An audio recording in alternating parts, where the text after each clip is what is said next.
Buddhist science is a study on Buddhism based on facts and science.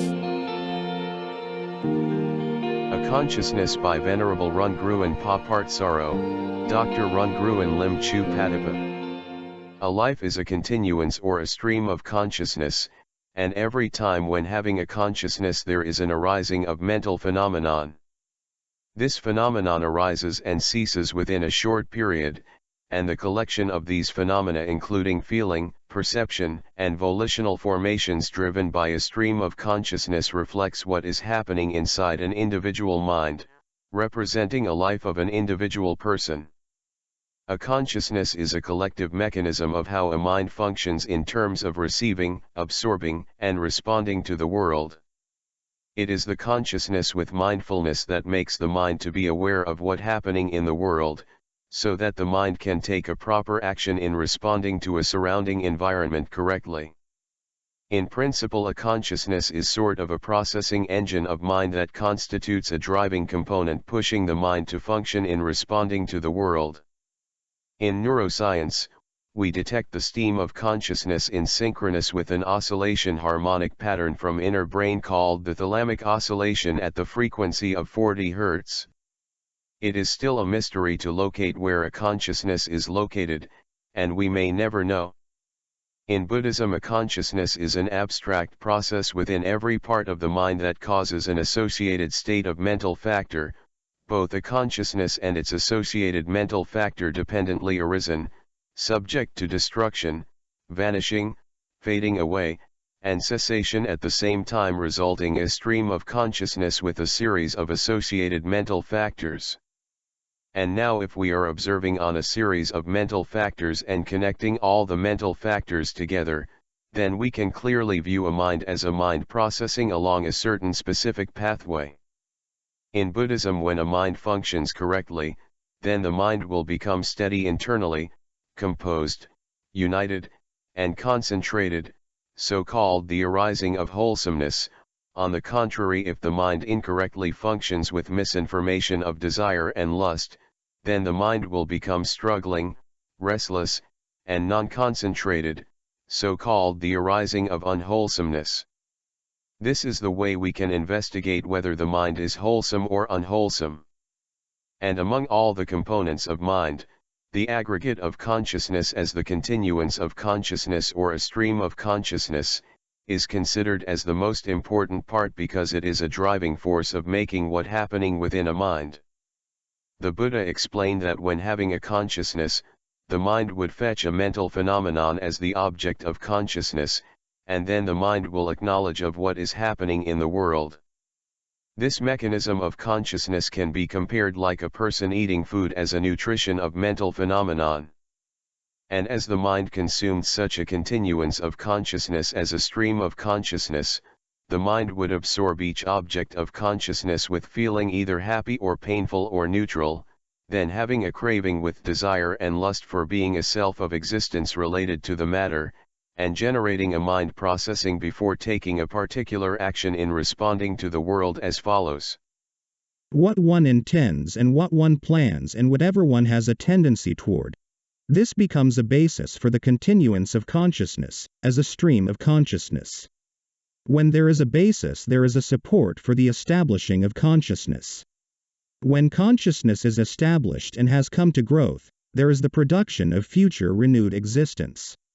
When there is the production of future renewed existence, future birth, aging and death, sorrow, lamentation, pain, dejection, and despair come to be. Such is the origin of this whole mass of suffering. If one does not intend and does not plan but still has a tendency toward something, this becomes a basis for the continuance of consciousness, as a stream of consciousness. When there is a basis, there is a support for the establishing of consciousness. Such is the origin of this whole mass of suffering. But, when one does not intend and does not plan and does not have a tendency toward anything, no basis exists for the continuance of consciousness, the stream of consciousness. When there is no basis, there is no support for the establishing of consciousness. When consciousness is unestablished and does not come to growth, there is no production of future renewed existence. When there is no production of future renewed existence, future birth, aging and death, sorrow, lamentation, pain, dejection, and despair cease. Such is the cessation of this whole mass of suffering. In Buddhism, a life is viewed as a continuance of consciousness, which indeed is a stream of consciousness in modern science, and in recent neuroscience there is a discovery that a consciousness naturally arises and ceases in this repeated pattern at a frequency of 40 Hz. When a consciousness arises up, it will fetch a particular signal, a mental phenomenon, and then causing an object of consciousness with an associated mental factor, respectively. Although this mental phenomenon is a discrete event as step by step, but what appearing as a continuous flow of thinking is because of the higher speed of consciousness than a perception. Therefore, we usually do not detect the cessation of consciousness, but only having a sense of new consciousness as a stream of consciousness instead. And a mind proceeds on as a stream of consciousness, then a series of associated states of mind is generates reflecting as an individual mental behavior, so-called an act of being of an individual person. In this situation, a consciousness is a driving process that causes a result in various associated states of feeling, perception, and volitional formations. In Buddhism, having a mindfulness to be aware of arising mental phenomena is an insight. Observation is an experimental observation on the changing of processes and states to study the truths of mind. When having a conscious, the mind will fetch a mental phenomenon like a person eating food, and the object of consciousness is consumed.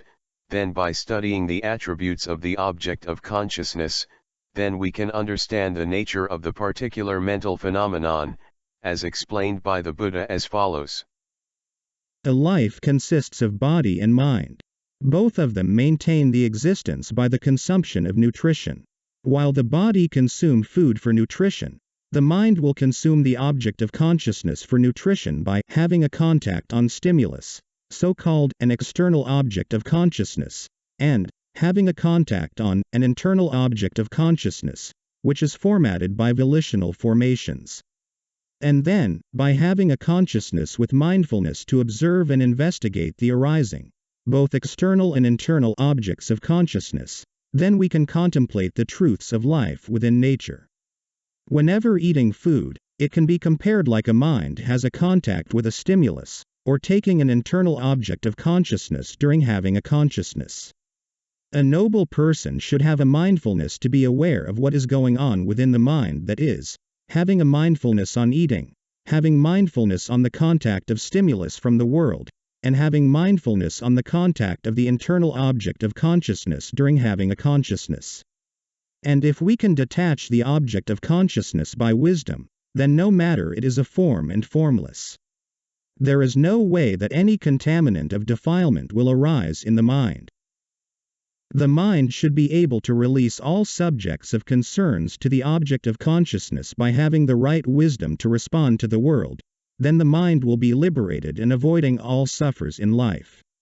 The mechanism of consciousness in repeatedly fetching and absorbing both external and internal objects of consciousness continuously as defined in a stream of consciousness constitutes an imaginary path of consciousness which causes a series of mental factors.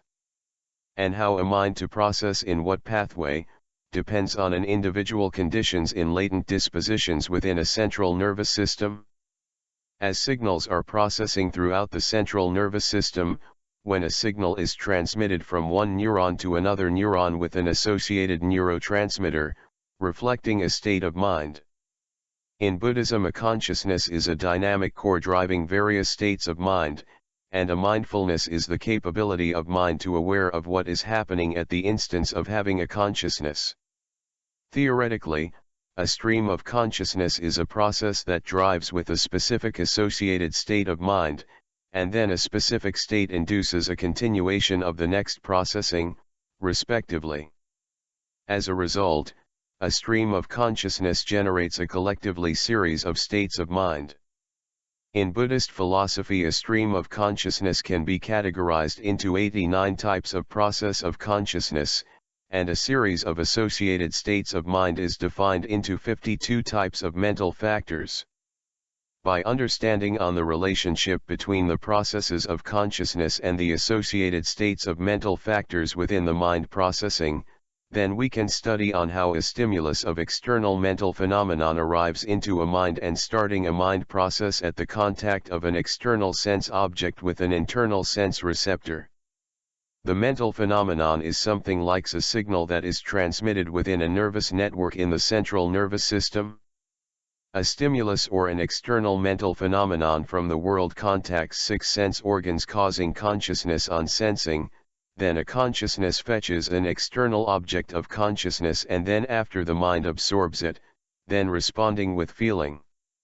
After then the sensing consciousness will activate a chain of reactions throughout the mind processing, that is, the feeling induces the next process, and causing the next state, in terms of perception, volitional formations, respectively.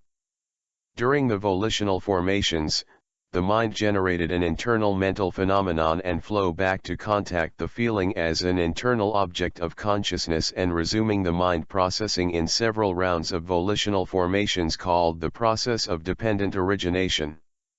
In neuroscience, we discover that as stimulus activates a signal passing along the certain cluster of neurons, called the brain pathway, then a specific type of neurotransmitter is generated reflecting a certain mental factor along the brain pathway. And by having insight observations on the arising objects of consciousness at the 4 foundations of body, feeling, mind, and dharma, then we can gain some knowledge on body, feeling, perception, volitional formations, and consciousness, respectively.